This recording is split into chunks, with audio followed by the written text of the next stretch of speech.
ಓಂ ನಮಃ ಶಿವಾಯ. ಹರ ಹರ ಮಹಾದೇವ. ವಾಗರ್ಧಾವಿವ ಸಂಪೃಕ್ತೋ ವಾಗರ್ಧ ಪ್ರತಿಪರ್ತಯೇ ಜಗತಃ ಪಿತರಂ ವಂದೇ ಪಾರ್ವತೀ ಪರಮೇಶ್ವರಂ. ಕೇದಾರ್ನಾಥ್ ಹಿಮಾಲಯದ ಕೈಲಾಸ ಶಿಖರ. ಸಾಕ್ಷಾತ್ ಪರಬ್ರಹ್ಮ ಪರಮೇಶ್ವರನು ನೆಲೆಸಿರುವಂತಹ ಪರಮ ಪುಣ್ಯ ಪ್ರದೇಶ. ಸಾಕ್ಷಾತ್ ದೇವಾದಿ ದೇವತೆಗಳ ಪ್ರಮದ ಗಣಗಳು ನೆಲೆಸಿರುವಂತಹ ಭರತ ಭೂಮಿಯ ಮಹಾ ಕೈಲಾಸ. ಪಂಚಪಾಂಡವರಿಂದ ನಿರ್ಮಿಸಲ್ಪಟ್ಟಿರುವಂತಹ ಶಿಲ್ಪಶಾಸ್ತ್ರದ ದಿವ್ಯ ದೇಗುಲ ಶ್ರೀ ಕೇದಾರ ಕ್ಷೇತ್ರ. ಆದಿಶಂಕರಾಚಾರ್ಯರು ಜೀರ್ಣೋದ್ಧರಣವನ್ನು ಮಾಡಿ ಲೋಕಾರ್ಪಣೆಯನ್ನು ಮಾಡಿರುವಂತಹ ಪರಮ ಪುಣ್ಯ ಪ್ರದೇಶ ಶ್ರೀ ಕೇದಾರ ಕ್ಷೇತ್ರ. 12 ಜ್ಯೋತಿರ್ಲಿಂಗಗಳಲ್ಲಿ 11ನೆಯ ಮಹಾ ಜ್ಯೋತಿರ್ಲಿಂಗವಾಗಿ ಶ್ರೀ ಕೇದಾರ ಕ್ಷೇತ್ರ ಮಹಾಲಿಂಗ. ಅನಂತವಾಗಿ ಅಹರ್ನಿಶಗಳು ಆಧ್ಯಾತ್ಮಿಕ ಚಿಂತನೆಯನ್ನು ಮಾಡುವ ಭವ್ಯ ಹಿಮಾಲಯ ಪರ್ವತ ಶಿಖರಗಳು.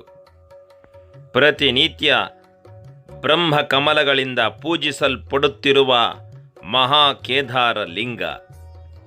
ಮಂದಾಕಿನಿ ನದಿಯ ಉಗಮ ಸ್ಥಾನದಲ್ಲಿ ನೆಲೆಸಿರುವ ಹಿಮವತ್ ಕೇದಾರ ಪರಬ್ರಹ್ಮಲಿಂಗ. ಪ್ರತಿ ಮಾನವನು ತನ್ನ ಆಧ್ಯಾತ್ಮಿಕ ಜೀವನದಲ್ಲಿ ಒಮ್ಮೆಯಾದರೂ ಸಂದರ್ಶನ ಮಾಡಲೇಬೇಕಾದ ಆಧ್ಯಾತ್ಮಿಕ ಕೇದಾರ ಲಿಂಗ. ತ್ರೇತಾಯುಗದ ಕೇದಾರ ಕ್ಷೇತ್ರದ ಮಹಿಮೆ. ತ್ರೇತಾಯುಗದಲ್ಲಿ ಮಹಾಭಾರತದ ಯುದ್ಧದ ನಂತರ ಪಂಚಪಾಂಡವರು ತಮ್ಮ ಗುರುಹತ್ಯ, ಬಂಧುಹತ್ಯ ಮತ್ತು ಸ್ವಗೋತ್ರ ಕುಟುಂಬದವರನ್ನು ಹತ್ಯೆಯನ್ನು ಮಾಡಿ ಯುದ್ಧದಲ್ಲಿ ನಡೆದ ಹಿಂಸಾಚಾರ ಪಾಪಗಳಿಂದ ವಿಮುಕ್ತರಾಗಬೇಕೆಂಬ ಆಶಯದಿಂದ ತಮ್ಮ ಗುರುಗಳಾದ ವ್ಯಾಸ ಮಹರ್ಷಿಯ ಅನುಗ್ರಹದಿಂದ ಭಗವಾನ್ ಶಿವಾರಾಧನೆ, ಗಂಗಾ ಸ್ನಾನವನ್ನು ಆಚರಿಸುವುದರಿಂದ ನಿಮ್ಮೆಲ್ಲ ಪಾಪಕ್ಷಯಗಳು ಕ್ಷೀಣವಾಗುತ್ತದೆ ಎಂದು ತಮ್ಮ ಗುರುಗಳು ಹೇಳುತ್ತಾರೆ. ಅನುಮತಿಸಿದಾಗ ಅವರು ಕಾಶಿ ಕ್ಷೇತ್ರಕ್ಕೆ ಪ್ರಯಾಣವನ್ನು ಬೆಳೆಸುತ್ತಾರೆ. ಅಲ್ಲಿ ಶ್ರೀ ಕಾಶಿ ವಿಶ್ವನಾಥನ ಸ್ವಾಮಿಯ ಇವರಿಗೆ ಅನುಗ್ರಹ ಕಟಾಕ್ಷವನ್ನು ನೀಡದೆ ಆ ಪರಮೇಶ್ವರನಿಗೆ ಇಷ್ಟವಿಲ್ಲದ ಕಾರಣ ಅಲ್ಲಿನಿಂದ ಮಾಯವಾಗಿ ಗುಪ್ತ ಕಾಶಿಯಲ್ಲಿ ಸೇರುತ್ತಾನೆ.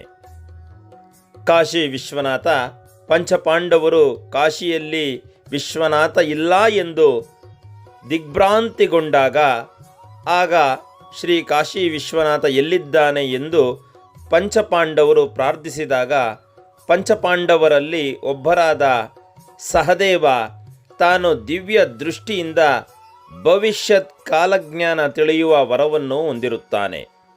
ಆಗ ತನ್ನ ದಿವ್ಯ ದೃಷ್ಟಿಯಿಂದ ನೋಡಿದಾಗ ಆ ಕಾಶಿಯಿಂದ ವಿಶ್ವನಾಥ ಗುಪ್ತ ಕಾಶಿಯಲ್ಲಿ ಇದ್ದಾನೆ ಎಂದು ಅಗೋಚರ ಶಕ್ತಿಯಿಂದ ಗಮನಿಸಿ ಅಲ್ಲಿಗೆ ಬರುತ್ತಾರೆ. ಪರಮೇಶ್ವರನು ಇವರಿಗೆ ದರ್ಶನವನ್ನು ಕೊಡುವುದಕ್ಕೆ ಇಷ್ಟವಿಲ್ಲದ ಕಾರಣ ನಿರಾಕರಿಸಿ ಕಾಶಿ ವಿಶ್ವನಾಥ ಸ್ವಾಮಿ ಗೋವಿನ ರೂಪವನ್ನು ತಾಳಿ ಹಿಮಾಲಯದ ಕಡೆಗೆ ಹೋಗುತ್ತಾನೆ. ಆಗ ತೀಕ್ಷ್ಣವಾಗಿ ಸೂಕ್ಷ್ಮವಾಗಿ ಗಮನಿಸಿದ ಪಾಂಡವರು ಇವರು ಹಿಮಾಲಯದ ಕಡೆಗೆ ಹೊರಟುತ್ತಾರೆ. ಆಗ ಹಿಮಾಲಯದಲ್ಲಿ 5 ಗೋವುಗಳು ಏಕರೂಪದಲ್ಲಿ ಒಂದು ಪ್ರದೇಶದಲ್ಲಿ ಇದ್ದಾಗ ಅದರಲ್ಲಿ ಒಂದು ಗೋವು ಮಾತ್ರ ಬಹಳ ವಿಶಿಷ್ಟವಾಗಿ ದೈತ್ಯಾಕಾರವಾಗಿ ಇರುವುದನ್ನು ಭೀಮ ಗಮನಿಸುತ್ತಾನೆ. ಆಗ ಭೀಮನು ದೈತ್ಯಾಕಾರವಾಗಿ ಝೇಂಕರಿಸಿದಾಗ 4 ಗೋವುಗಳು ಓಡಿ ಹೋದವು. ಅದರಲ್ಲಿ ವಿಶೇಷವಾದ ಗೋವು ಅಲ್ಲಿಯೇ ಉಳಿಯಿತು. ಆಗ ಭೀಮ ಗಮನಿಸಿ ಇದು ದೈವಾಂಶ ಸಂಭೂತ ಪರಮೇಶ್ವರನು ಎಂದು ಭಾವಿಸಿ ಆ ಗೋವನ್ನು ಗಟ್ಟಿಯಾಗಿ ಹಿಡಿಯುತ್ತಾನೆ. ಆಗ ಆ ಗೋವಿನ ರೂಪದಲ್ಲಿ ಇರುವ ಪರಮೇಶ್ವರನು ಭೂಮಿಯೊಳಗೆ ಸೇರುತ್ತಾ ಹೋಗುತ್ತಾನೆ. ಭೀಮ ಗೋವಿನ ಮೇಲ್ಭಾಗದಲ್ಲಿ ಗಟ್ಟಿಯಾಗಿ ಹಿಡಿದಿರುವುದರಿಂದ ಅದು 5 ಭಾಗಗಳಾಗಿ ಭೂಮಿಯ ಒಳಗಡೆ ಸೇರುತ್ತದೆ. ಅದುವೇ ಪಂಚಕೇದಾರ ಗೋವಿನ ಮೇಲ್ಭಾಗದ ಲಿಂಗಾಕಾರವಾಗಿರುವುದನ್ನು ಕೇದಾರ್ನಾಥ್ ಆಗಿದೆ. ಭುಜ ಮತ್ತು ಕೈಗಳು ಬಿದ್ದ ಪ್ರದೇಶವನ್ನು ತುಂಗನಾಥ ಎಂದು ಕರೆಯುತ್ತಾರೆ. ಮುಖವು ಬಿದ್ದಂಥ ಪ್ರದೇಶವನ್ನು ರುದ್ರನಾಥ ಎಂದು ಕರೆಯುತ್ತಾರೆ. ಹೊಟ್ಟೆ ಬಿದ್ದಂಥ ಜಾಗವನ್ನು ಮಧ್ಯ ಮಹೇಶ್ವರ ಎಂದು ಕರೆಯುತ್ತಾರೆ. ಶಿವನ ಜಡೆಯನ್ನು ಬಿದ್ದಂಥ ಪ್ರದೇಶವನ್ನು ಕಲ್ಪೇಶ್ವರ ಎಂದು ಕರೆಯುತ್ತಾರೆ.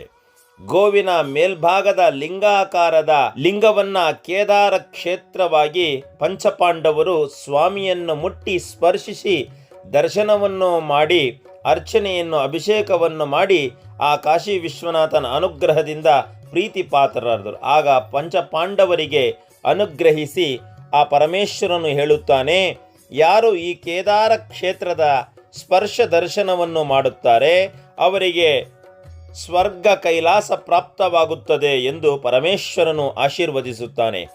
ಆಗ ಪಂಚಪಾಂಡವರು ತಮ್ಮ ಸ್ವಯಂ ಹಸ್ತದಿಂದ ಭವ್ಯವಾಗಿರುವಂತಹ ಶಿಲ್ಪಶಾಸ್ತ್ರಕ್ಕೆ ಅನುಗುಣವಾಗಿರುವಂತಹ ದೇವಾಲಯವನ್ನು, ಭವ್ಯ ಮಂದಿರವನ್ನು ನಿರ್ಮಾಣ ಮಾಡುತ್ತಾರೆ.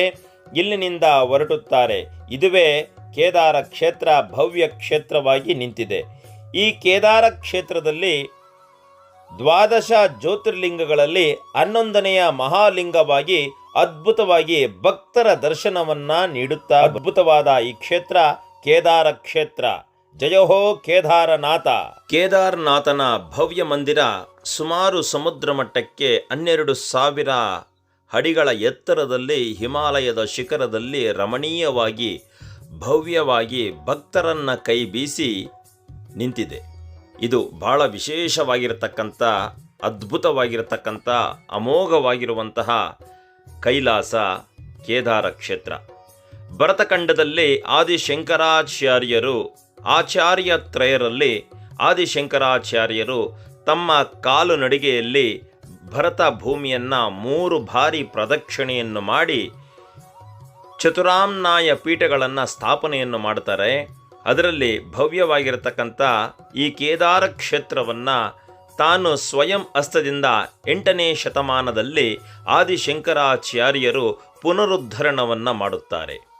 ಇದು ಭವ್ಯವಾಗಿರತಕ್ಕಂಥ ಹಿಮಾಲಯದ ಕೇದಾರ ಎಂದು ಭಾವಿಸಿ ಬಹಳ ವಿಶೇಷವಾಗಿರತಕ್ಕಂಥ ಈ ಒಂದು ಹಿಮಾಲಯದ ತಪ್ಪಲಿನಲ್ಲಿ ಆದಿಶಂಕರಾಚಾರ್ಯರು ಈ ಕೇದಾರ ಕ್ಷೇತ್ರವನ್ನು ಜೀರ್ಣೋದ್ಧರಣವನ್ನು ಮಾಡುತ್ತಾನೆ. ಇದುವೇ ನೋಡಿ ಆದಿಶಂಕರಾಚಾರ್ಯರ ಕೈಲಾಸಕ್ಕೆ ಹೊರಟಂತಹ ದಿವ್ಯ ಸಮಾಧಿ ಎಂದು ಭಾವಿಸುತ್ತಾರೆ. ಇಲ್ಲಿ ವಿಶೇಷವಾಗಿರತಕ್ಕಂಥ ನಮ್ಮ ಭಾರತದ ಪ್ರಧಾನ ಮಂತ್ರಿಗಳು ಆಗಿರುವಂತಹ ನರೇಂದ್ರ ಮೋದಿಜಿ ಅವರು ತಾವು ಭೇಟಿ ನೀಡಿ ತಾವು ಸ್ವಯಂ ಹಸ್ತದಿಂದ ಪ್ರತಿಷ್ಠಾಪಿಸಲ್ಪಟ್ಟಂತಹ ಆದಿಶಂಕರಾಚಾರ್ಯ ಸ್ಟ್ಯಾಚ್ಯೂ ಬಹಳ ವಿಶೇಷವಾಗಿದೆ. ಸುರಂಗಾಕಾರದಲ್ಲಿ ಇದ್ದು ವಿಶೇಷವಾಗಿ ಇದು ಕೃಷ್ಣಶಿಲೆಯಿಂದ ನಮ್ಮ ಕರ್ನಾಟಕದ ಶಿಲ್ಪಾಚಾರ್ಯರು ಆಗಿರುವಂತಹ ಅರುಣ್ ಯೋಗಿರಾಜ್ರವರ ನೇತೃತ್ವದಲ್ಲಿ ಅವರ ಅಮೃತ ಹಸ್ತದಿಂದ ತಯಾರಿಸಲ್ಪಟ್ಟಂತಹ ಶಿಲೆ. ಇದು ಶ್ರೀಚಕ್ರ ರೂಪದಲ್ಲಿ ನವಾವರಣ ಪೀಠಿಕೆಯಲ್ಲಿ ಬ್ರಹ್ಮಾಂಡ ನಾಯಕನಾಗಿ ಆದಿಶಂಕರಾಚಾರ್ಯರು ವಿಶೇಷವಾಗಿ ಈ ಶ್ರೀಚಕ್ರದ ಬಿಂದು ಮಧ್ಯಸ್ಥಾನದಲ್ಲಿ ಕೂತು ಭಕ್ತರನ್ನು ಆಶೀರ್ವದಿಸುವ ರೂಪದಲ್ಲಿ ಇದ್ದಾರೆ. ಕೇದಾರ ಕ್ಷೇತ್ರಕ್ಕೆ ಭೇಟಿ ನೀಡಿದಾಗ ತಾವುಗಳು ಈ ಆದಿಶಂಕರಾಚಾರ್ಯರ ಅನುಗ್ರಹವನ್ನು ಪಡೆದು ಶ್ರೀಚಕ್ರ ದರ್ಶನವನ್ನು ನೀವೆಲ್ಲರೂ ಪಡೆದರೆ ನಮ್ಮ ಜೀವನವೇ ಸಾರ್ಥಕತೆ. ಅಂತಹ ಅದ್ಭುತವಾಗಿರುವಂತಹ ಈ ಶ್ರೀಚಕ್ರ ಕೇದಾರ ಕ್ಷೇತ್ರದಲ್ಲಿದೆ. ವಾಗರ್ಧಾವಿವ ಸಂಪೃಕ್ತೋ ವಾಗರ್ಧ ಪ್ರತಿಪರ್ತಯೇ ಜಗತಃ ಪಿತರಂ ವಂದೇ ಪಾರ್ವತೀ ಪರಮೇಶ್ವರಂ. ಓಂ ಶ್ರುತಿ ಸ್ಮೃತಿ ಪುರಾಣಾನಾಂ ಆಲಯಂ ಕರುಣಾಲಯಂ ನಮಾಮಿ ಭಗವತ್ಪಾದಂ ಶಂಕರಂ ಲೋಕಶಂಕರಂ. ಭದ್ರಂ ಕರ್ಣೇಭಿಃ ಶೃಣುಯಾಮ ದೇವಾಃ ಭದ್ರಂ ಪಶ್ಯೇಮಾಕ್ಷಭಿರ್ಯಜತ್ರಾಃ ಸ್ಥಿರೈರಂಗೈಃ ಸುಷ್ಠುವಾಗಂಸಸ್ತನೂಭಿಃ ವಿಷೇಮ ದೇವಯतं ಯದಾಯುಃ. ಸ್ವಸ್ತಿ ನ ಇಂದ್ರೋ ವೃದ್ಧಶ್ರವಾಃ ಸ್ವಸ್ತಿ ನ ಪೂಷಾ ವಿಶ್ವವೇದಾಃ ಸ್ವಸ್ತಿ ನಸ್ತಾಕ್ಷೋರ್ಅರಿಷ್ಟನೇಮಿಃ ಸ್ವಸ್ತಿ ನ ಬೃಹಸ್ಪತಿರ್ದದಾತು. ಓಂ ಶಾಂತಿ ಶಾಂತಿ ಶಾಂತಿಃ. ಜೈ ಶಂಕರಾಚಾರ್ಯಾಯ ನಮಃ. ಜೈ ಕೇದಾರಾಯ ನಮಃ. ಕೇದಾರನಾಥದಲ್ಲಿ ಅದ್ಭುತವಾಗಿರತಕ್ಕಂಥ ಭಕ್ತ ಸಾಗರ ಬಂದು ವಿಶೇಷವಾಗಿ ಕೇದಾರನಾಥನನ್ನ ದರ್ಶನವನ್ನು ಮಾಡಿತು. ಈ ಸಂದರ್ಭದಲ್ಲಿ ಜೈ ಬೋಲೋ ಕೇದಾರ್ ಮಹಾರಾಜ್ ಕಿ, ಕೇದಾರ್ ಮಹಾರಾಜ್ ಕಿ, ಕೇದಾರ್ ಮಹಾರಾಜ್ ಕಿ. ಬಹಳ ವಿಶೇಷವಾಗಿ ಇಲ್ಲಿ ನೋಡಬಹುದು. ಇಲ್ಲಿ ಕೇದಾರನಾಥನ ಕೇದಾರನಾಥನ ಸಂಕಲ್ಪವನ್ನು ಯಾರು ಮಾಡ್ತಾರೆ, ಇಲ್ಲಿ ವಿಶೇಷವಾಗಿ ಈ ರೀತಿಯ ಕಲ್ಲುಗಳನ್ನು ಸ್ಥಾಪನೆಯನ್ನು ಮಾಡಿದ್ರೆ ಅವರಿಗೆ ವಿಶೇಷವಾಗಿರ್ತಕ್ಕಂಥ ಸಂಕಲ್ಪ ಸಿದ್ಧಿಯಾಗುತ್ತೆ ಅಂತ ಶಾಸ್ತ್ರ ಪ್ರಮಾಣ. ಹಾಗಾಗಿ ಈ ಒಂದು ಕೇದಾರನಾಥದಲ್ಲಿ ಭಕ್ತ ಸಾಗರ ಬಂದು ಈ ಕಲ್ಲುಗಳನ್ನು ನೆಟ್ಟು ಸ್ಥಾಪನೆಯನ್ನು ಮಾಡ್ತಾ ಇದ್ದಾರೆ. ವಿಶೇಷವಾಗಿ ಈ ದೇವಾಲಯದ ಹಿಂಭಾಗದಲ್ಲಿರುವಂತಹ ಈ ಶಿಲೆಯನ್ನು ಭೀಮಶಿಲೆ ಎಂದು ಕರೆಯುತ್ತಾರೆ. 2013ನೇ ಮಹಾ ಜಲಪ್ರಳಯದಲ್ಲಿ, ಭೀಕರವಾದ ಮಹಾಪ್ರಳಯದಲ್ಲಿ ಆ ಮಳೆಯನ್ನು ವಿಶೇಷವಾಗಿ ಸಂರಕ್ಷಣೆಯನ್ನು ಮಾಡಿ ಕ್ಷೇತ್ರಪಾಲಕನಾಗಿ ನಿಂತು ಅದ್ಭುತವಾದ ಪ್ರವಾಹವನ್ನು ತಡೆದು ನಿಂತಿದ್ದಾನೆ ಈ ಭೀಮಶಿಲ. ಈ ಭೀಮಶಿಲದಿಂದ ಈ ದೇವಾಲಯವು ಅದ್ಭುತವಾಗಿ ಸಂರಕ್ಷಣೆಗೊಂಡು ಈಗ ಎಲ್ಲ ಭಕ್ತರನ್ನು ಕೈಬೀಸಿ ಕರೆದು ಹಿಮಾಲಯಕ್ಕೆ ಆಶೀರ್ವದಿಸುತ್ತಿದ್ದಾನೆ ಭೀಮಶಿಲ. ಪ್ರೀತಿಯ ಬಂಧುಗಳೇ, ಕೇದಾರನಾಥ್ ಹಿಮಾಲಯ ಯಾತ್ರೆ ಭಾಳ ಅದ್ಭುತವಾಗಿ ಸ್ಪರ್ಶದರ್ಶನ, ಸ್ವಾಮಿಯ ದರ್ಶನ ಭಾಳ ವಿಜೃಂಭಣೆಯಿಂದ ನಡೆದಿದೆ. ವೇದಬ್ರಹ್ಮಶ್ರೀ ಯೂಟ್ಯೂಬ್ ಚಾನಲ್ನ ಸಬ್ಸ್ಕ್ರೈಬ್ ಮಾಡಿ ಭಗವಂತನ ಅನುಗ್ರಹಕ್ಕೆ ಪಾತ್ರರಾಗಿ. ಎಲ್ಲರಿಗೂ ನಮಸ್ತೆ, ಶುಭಂ ಭೂಯಾತ್.